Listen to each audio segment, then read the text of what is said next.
Hi, class. We are not having class today. This is Monday, the 4th. We will be having class again on Wednesday. I'm positive, but well, at least I'm pretty positive. I think this is the way this cold goes. I think I'll be better by then. I'm hoping, but today I'm definitely not. I still have symptoms. That's the problem. I have COVID. I don't have COVID. So that's yay, but this cold is still lingering. Anyway, so today's class will be distance learning yet again, but we'll be back Wednesday. So plan to be back Wednesday. But I want to make a video to walk you guys through some stuff because we have stuff going on. I'm going to minimize myself here. Here I am down here. So looking at the class, at this week's module, there's some stuff I wanted to make sure that you notice. First off is today, you have this thing that you work on, the Proust questionnaire. So let's look at that. So what this is a fun exercise. I think that you'll enjoy it. What is this all about? So Proust was this French author who lived about 100 years ago, and he came up with this long questionnaire. Here's a shortened version of it. You can see there's 35 questions. It's an interview, and it's really what he thought was through these questions, he didn't come up with these questions, but he thought that through these questions, people would get to know each other better, that by answering them, it's like an interview, and they're deep personal questions, right? So what I want this for you? Well, first off, sorry I'm bouncing all over the place. You can tell I'm still not totally better. First off, I have a little link here. I think this is kind of cool. In building this assignment, I didn't realize this, but Vanity Fair uses these to interview celebrities. That's kind of neat. You can watch those on YouTube. But what I want you to do with this is we're going to make a writing exercise out of this. I want you to interview a character, either a character you've been working on. So you have a character you've been working on already, maybe for your previous exercises, right? But you might also want to create a new one. Or if you aren't wanting to be completely creative, make a new character, this could also be an exercise in creative nonfiction, which we haven't talked about since the beginning of the quarter, going back to what is creative nonfiction. Well, that's what we talked about in the beginning. That's when you wrote your memoir. That's creative nonfiction. That's when you write about real things, but you write about it creatively. So for this interview, you could also answer the questions yourself. This could be a monologue, true monologue from your perspective. So it's kind of however you want to take it. I just think it's a really good exercise in several things. One, characterization. So this week we're talking about characters. And this is why I really want to come back back Wednesday and talk in person, because I've got a lot to talk about characters, and I really want to talk with you guys about them in person. But we're going to start with this today. So characters and characterization. Characterization is the way that an author reveals a character through the story. That's what the term characterization means.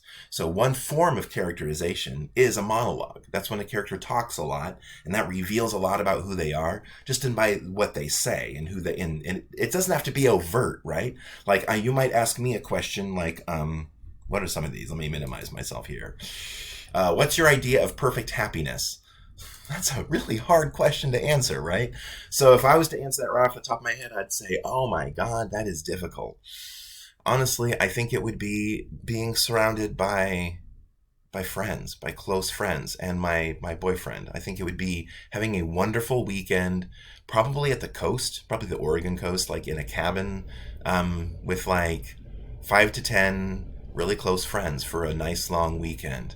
That would be wonderful. That would be pure happiness for me. You just learned a lot about me, right? From that one question, that one answer. And because this is a monologue, I could, and in your writing, you could go off. I could talk about my favorite memories because I have memories of doing stuff like that, right? I could talk about who I'd want to have there, anything.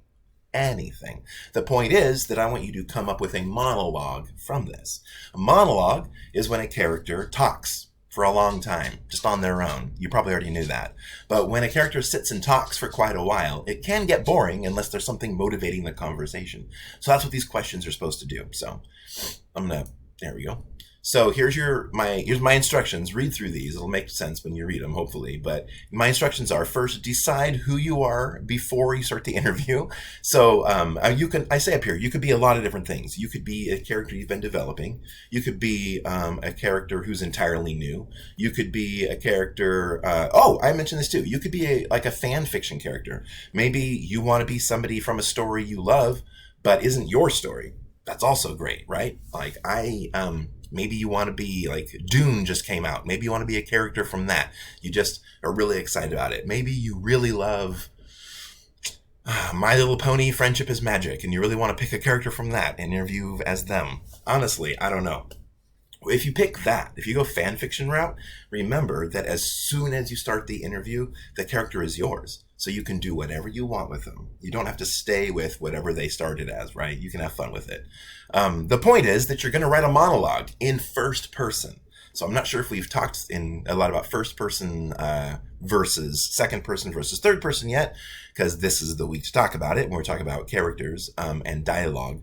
But first person is I language. When you talk about yourself, I went to the store, I'm doing this. An interview would be first person language, right? So in this monologue, I want you to answer these questions in first person.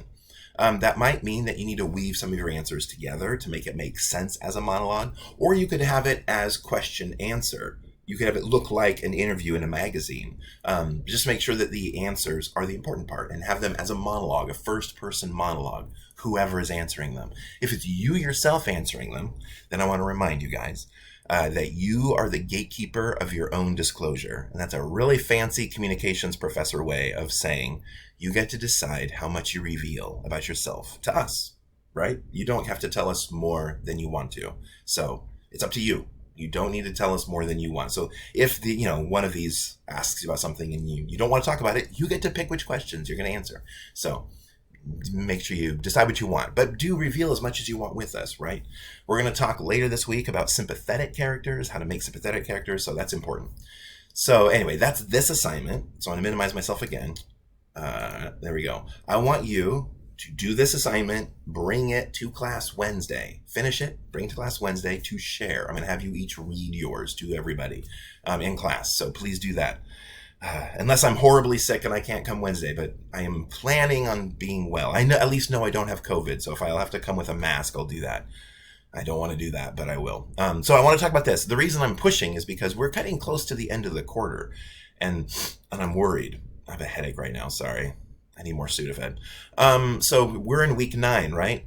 So I unpublished these 2 assignments because I'm going to tweak them a little bit. I don't want you to start working on them early. But I do want to notice you to notice this. You still have Read and Discuss that's due this Sunday. So it's The Art of Writing a Great Short Story. This isn't short. This is like 6 pages long. So again, Wednesday, I will probably bring a printed copy of this to give to you, but you can start reading this now if you want. It's how to write a short story, which is important for you to know for this class. And then there's extra credit. We start having extra credit available from here on out. And then the last thing I want to make sure I'm talking about is your final portfolio, because it's a big deal. And I want you to be thinking about it now. It is right here. It needs to be 4,000 words long, right? So that it's a compilation of all of the things you've done so far. Here's some examples if you want to look at other students from the past, and then you're going to share it with the class, as in you're just going to bring it and explain it to us, what you covered and why. So I want you to start thinking about that now. If you don't have 4,000 words of creative writing to put into a portfolio, now's the time to start working on that, right? And it can be these little assignments. That's fine. It can all add up to that. But if you don't have anywhere near 4,000 words, then these assignments, like this interview, this monologue, it's a great place to start. Start writing a long monologue right now, right? And I also want to mention this because this final portfolio is 200 points. So I know some of you have fallen behind in your work. And I want to point out that you can still catch up. All of that work is still, you can turn it in until the last day of class for up to 50% of the points, which is not enough to pass. But if you get your portfolio in, maybe still is, I don't know. You have to do some math on that. But do some math because I want you all to pass, please. So anyway, let me know if you have any questions between now and Wednesday. And I will see you guys Wednesday. I will be there. Please plan on being there. If I have to wear a thing, I will. And I might be on cold medicine, but I'll be there because I want you guys to pass this class. Anyway, hopefully this all makes sense. Get your questionnaire, monologue, get to working on that, and I'll see you in class. And I hope you guys had a good weekend. I'll see you Wednesday. Bye-bye.